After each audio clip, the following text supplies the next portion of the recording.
Gracias por continuar en el programa de Nuestras Voces, en la segunda parte de esta edición especial dedicada al Día de la Abogada y el Abogado. En esta ocasión, pues ya nos acompaña Ruth Fierro, que es la coordinadora general del Centro de Derechos Humanos de las Mujeres AC, CEDEM, y te damos la bienvenida, Ruth. ¿Cómo estás? Muchas gracias, muy contenta de volver al programa. Ya sentía yo que hace mucho no venía. Así es, y así ya te habíamos extrañado por aquí. Y bueno, Ruth, primero que nada, lo primero que te queremos preguntar, porque pues haces muchísimas cosas, ¿no? Y tu trayectoria ya es muy larga, pero quisiéramos entrar como en la historia de por qué decidiste estudiar Derecho. Pues fíjate que no lo tengo tan claro porque, o sea, como tan razonado, pues lo que sí es que desde niña fue algo que me llamaba mucho la atención, o sea, decía, yo quiero ser abogada, como que lo tuve muy, muy claro. Cuando, cuando entré, bueno, ya en el bachiller es que te dicen, que te hablan de esta orientación vocacional y que empiezas a abrir la mente como a otras carreras que a lo mejor, pues para, sí, no diversificar. Sí le coqueteé a la idea de la mercadotecnia, no sé por qué, me gustaba, pero finalmente me decidí por derecho.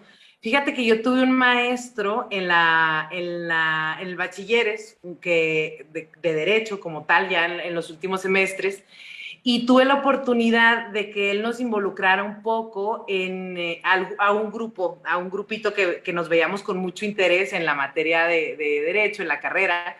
Nos involucró un poquito porque le decíamos, nosotros le ayudamos, y nos puso a transcribir unos videos porque iba a alegar tortura de un caso, que finalmente todo me lleva a lo mismo a mí en la vida, porque era el abogado en ese entonces de a quien acusaban, el chivo expiatorio que acusaban de haber matado a Neira Azucena Cervantes, un caso muy emblemático aquí en Chihuahua, y no recuerdo el nombre de él, me acuerdo de ella, me acuerdo del nombre de la víctima, a pesar de que trabajaba, bueno, no trabajaba, de que me involucré con el tema de él, de que la acusaban falsamente. Era un primo de ella, que casi que vino, creo, solo al funeral, y David Mesa se llamaba, al funeral, y lo acusaron.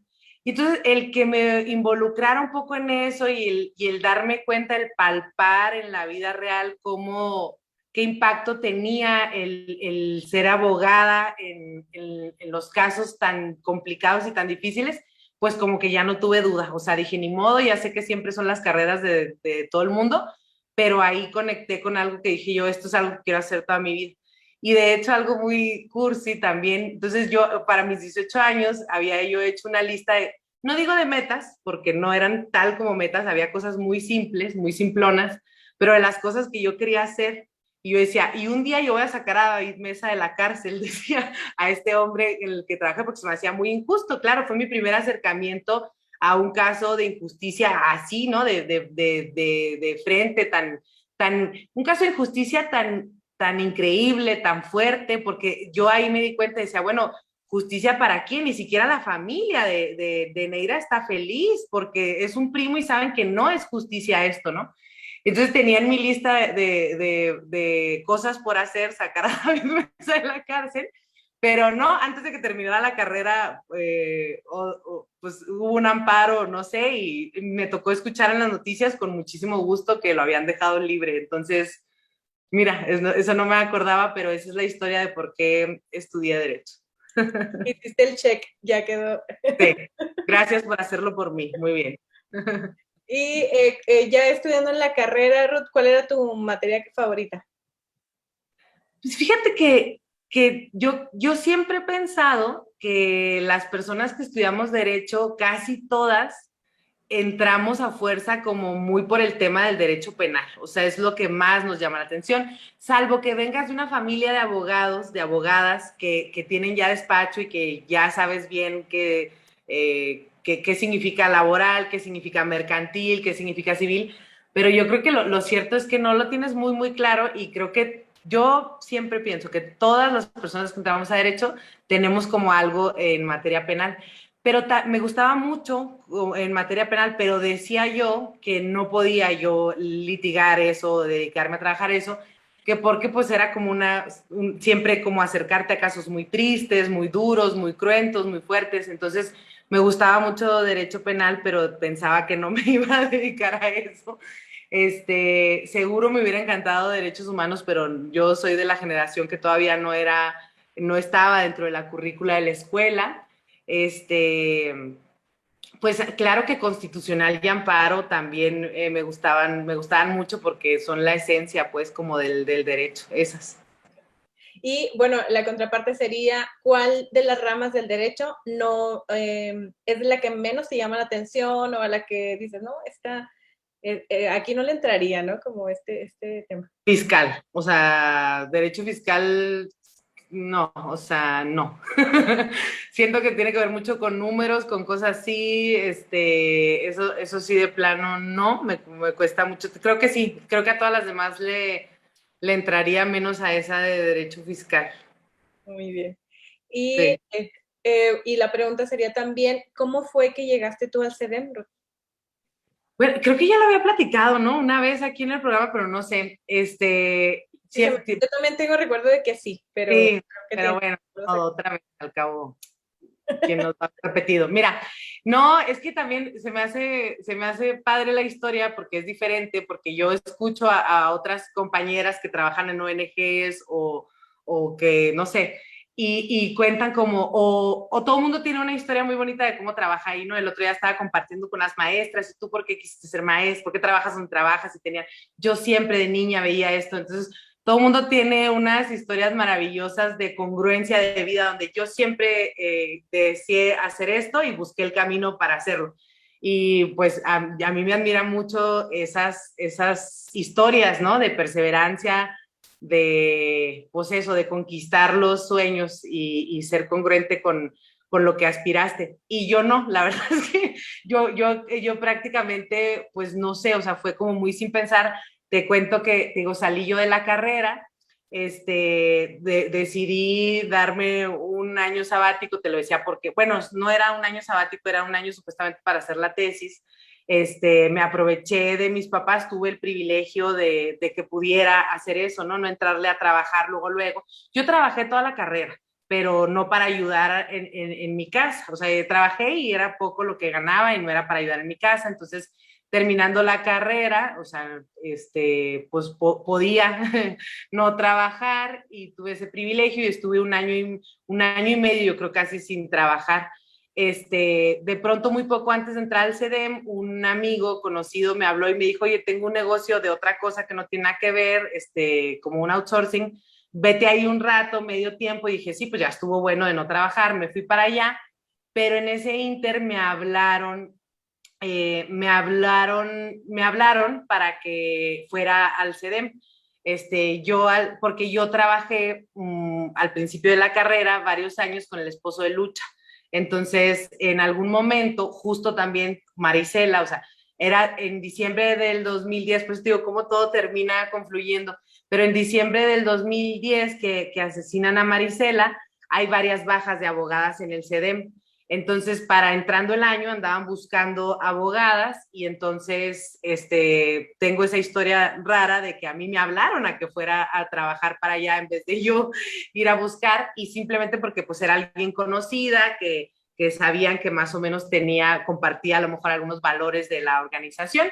Y entonces, pues nada, o sea, fui a la entrevista y pues la verdad que como que ni me preguntaron, pero pues tampoco lo dudé, o sea, me dijeron, oye, pues, bueno, mira, pues aquí estamos buscando a dos abogadas, éramos María Luisa y yo, y bueno, pues, ¿cuándo pueden venir? O sea, era una cosa así como dando por hecho que quería trabajar ahí y yo dije, pues yo no tenía, la verdad es que no tenía cero claridad a qué iba, o sea, ni idea, nada.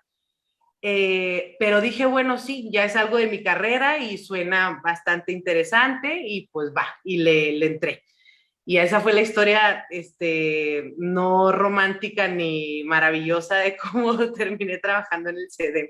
Ya después de ahí, lo que sí, porque tengo que decirlo, o sea, Sí es cierto que entré sin esa aspiración, sí es cierto que no lo había soñado, es cierto, la verdad es que yo nunca me había pensado trabajando como en organizaciones de derechos humanos. Sí sabía yo que quería dedicar mi profesión a la gente que más necesitaba, porque cuando había tenido yo el trabajo en el despacho del licenciado Aragón, que prácticamente llevaba casos de créditos hipotecarios, y la mayoría de la gente no pagaba, la verdad, o sea, al abogado. Pero estar en contacto con estas personas y darte cuenta de la genuina necesidad, porque si no pagan, nadie quiere tener el problema de que te estén amenazando con quitarte de tu casa. Nadie quiere eso, o sea, quien lo soporta es porque realmente no tiene a dónde más llevar a sus hijos, a dónde más llevar a su familia. Entonces, el yo también ahí darme cuenta, yo pensaba y decía, qué noble labor de que no le pagan, o sea, nunca había ese acuerdo de no me pagues, era como, bueno, yo le digo el caso aquí y págueme lo que pueda, y ese págueme lo que pueda era nada, y nunca había ningún problema, la verdad. Entonces, el despacho se sostenía de los pocos asuntos de personas que sí podían pagar y que no era a lo mejor la situación tan crítica de decir, les estaban queriendo quitar un local, pero de un negocio, ellos tenían su casa, entonces podían pagar. Entonces, también ahí me daba cuenta de cómo la gente se preocupaba y se angustiaba por desconocer el derecho. O sea, porque llegaban, yo era la secretaria del despacho, no crean que era, o sea, no era abogada, no, yo era la secretaria del despacho, entonces, claro que me tocaba estar, yo platicaba un montón con la gente, porque aparte ya saben, ya sabes tú que lo mío es la platicadita. Entonces ahí platicaba un montón con la gente, con las señoras, con los señores que llegaban angustiados y me decían, oiga, es que me dijeron que me iban a sacar y yo no tengo dónde llevar a mis hijos. Entonces yo con lo poquito que ya sabía, veía lo que podía producir, o sea, de cambiar un estado de angustia y preocupación tan real, con 15 minutos explicarle, no, señora, eso le está diciendo el banco o le está diciendo el abogado para ver si usted con el miedo se va, pero mire, para que le quiten la casa tiene que pasar esto, tiene que venir este procedimiento, tiene que haber, y ver cómo se les transformaba la cara, digo, no en total libertad porque el problema seguía ahí, evidentemente, pero ya era una cosa distinta y entonces ahí yo sí tenía muy claro desde ese momento que a eso era lo que valía la pena dedicarse. O sea, yo tuve también el privilegio de entrar al despacho, digo, el primer día de la carrera fue el primer día que entré como secretaria del despacho y eso me permitió iniciar la carrera con ese enfoque, ¿no? Ya desde el principio, acompañando o estando presente, atestiguando, estando cerca de la gente con más necesidad. A lo mejor mi historia hubiera sido otra si hubiera entrado a un despacho de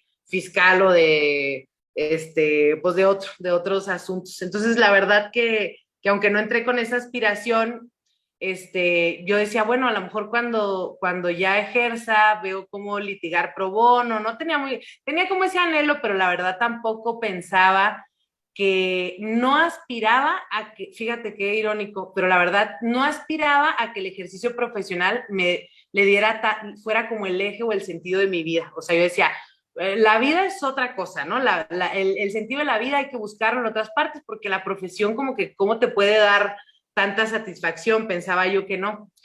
Y entonces por eso decía, pues ya veré cómo litigar. Y la verdad que entrando al CEDEM, pues la vida te cambia, ¿no? Te cambia por completo, por completo. Bueno, al CEDEM y a cualquier organización, o sea, el trabajar con la gente, te digo esa, que más ha sufrido, que más ha navegado, que más, pues sí, eso termina cambiándote toda, ¿no? Cambiándote toda y como atrapándote a ya ser irreversible, o sea, ya, no sé, termina una ahí, pero bueno. Pues sí, entraste sin saber a qué ibas a entrar, Ruth, y ya tienes ahí 10 años. 10 años, sí, esa fue mi historia. Oye, y está muy interesante porque además en una entrevista anterior también María Luisa nos cuenta esta otra versión, entonces pues entraste Ajá. juntas. Sí, así fue. Mira, ahora volvió María Luisa, sí, la verdad que sí. Ruth, ¿cuál sería una de las mayores satisfacciones que has tenido al ejercer como abogada? Y lo mismo también, qué pena no ser tan repetitiva, pero es que también en la otra entrevista lo dije, como el hecho de la satisfacción que da el acompañar a la gente, o sea, pero el acompañar con todo lo que significa. ¿A qué me refiero? Como abogadas, como abogados, creo que hay una idea general en la sociedad y en la escuela a que tú eres el que sabes, tú eres el que le va a decir, tú eres el que va a resolver a las víctimas, ¿no? Tú le vas a decir, con esta demanda vamos a ganar, vamos a denunciar. Y el enfoque que tenemos desde los derechos humanos es este acompañamiento, donde lo que nos toca a las abogadas y abogados que asumimos el enfoque de derechos humanos no es nosotros tomar las decisiones ni establecer las estrategias. Lo que nos toca es decirle a la gente, enseñarle cuáles son los derechos que tiene, cuáles son las opciones, cuáles son los caminos que puede tomar, qué beneficios, qué riesgos existen y que finalmente ellas decidan. Entonces, esa satisfacción de respetarles su dignidad, de respetarles su autonomía, de respetarles su libertad para que sean ellas las que decidan qué camino tomar, y verlas, cómo eso también les transforma, les empodera, les cambia la manera de asumir ese que es el problema más grande de su vida, porque yo siempre lo digo en el CEDEM, como en otras organizaciones, pero bueno, hablo del CEDEM porque nomás en esa organización he trabajado, hay que estar muy conscientes las que trabajamos ahí, que las personas que acompañamos están poniendo en nuestras manos el problema más grave de su vida, el problema más grave, o la desaparición de un ser querido, o por supuesto una violencia tan grande como la violencia de género, la violencia sexual, que sabemos que tiene todo este contenido y todo este peso histórico y patriarcal y tan difícil que es para las mujeres recorrer estos caminos, para ellas está siendo el momento más difícil de su vida, y no digamos también las personas defensoras de derechos humanos que han decidido dedicar su vida, su proyecto de vida, su identidad a una labor, y que esto les cuesta la vida cuando están trabajando, o la integridad cuando están trabajando en beneficio de los demás. Entonces, esa satisfacción de poder acompañarles, de poder verles empoderadas, de poder, de que te vean y sepan que les crees, que les acompañas, que estás con ellas, que no están solos, esa es una satisfacción que no se puede explicar, ni siquiera lo voy a intentar explicarlo, solamente voy a decir que esa es la satisfacción. Y bueno, finalmente, Ruth, para ir cerrando un poco esta entrevista, ¿tú conmemoras o celebras los 12 de julio de alguna manera en especial? ¿O es un día que lo dedicas, en este caso, ¿no? Que cayó en lunes, solamente al trabajo? Solamente al trabajo, la verdad es que no lo festejo de ninguna forma. Muy bien. Oye, pero solamente como si fuera poco. Trabajando, sí, sí, sí. Sí, oye, me gustaría agregar una cosa más, pero no sé si ya, no, pues mira, a mí me gusta mucho cuando me invitan a espacios donde están jóvenes estudiando derecho, porque yo siempre pienso, a lo mejor hubiera terminado donde mismo, pero cómo me hubiera gustado que en ese momento de mi juventud escuchara a alguien con el entusiasmo, con el cariño, con el amor para los derechos humanos. Yo sigo pensando que nos hacen falta muchos y muchas abogadas más dedicadas al tema de derechos humanos, porque las necesidades en este país y en este estado son muchísimas y no parece que van a mejorar en corto plazo, ¿no? Entonces necesitamos todavía de muchas mujeres y hombres dispuestos a poner su corazón, su conocimiento, su inteligencia y su tiempo en estas causas, que sí, no vamos a engañar, no son las más redituables económicamente, pero la satisfacción que lleva lo vale, ¿no? Entonces, en este Día del Abogado y Abogada, si algún estudiante nos ve, por favor no descarten este camino que es apasionante, que es gratificante y que es, pues, no sé, redituable en otros sentidos no materiales. Eso era lo que yo quería decir. Así es, y que bueno, las abogadas y abogados que están trabajando por un mundo mejor también lo hacen desde esta trinchera de la defensa de los derechos humanos. Pues, así es. Gracias, Ruth, por esta entrevista y bueno, pues espero que hayas tenido un día al menos ligero y bonito del 12 de julio, que hayas recibido muchas felicitaciones y que sigas pues cumpliendo más años como abogada, como defensora. Muchas gracias y también felicitarte a ti por el programa, por cómo lo conduces, por todo. Muchas gracias. Y a las personas que siguen esta emisión, ya regresamos para el cierre de este programa.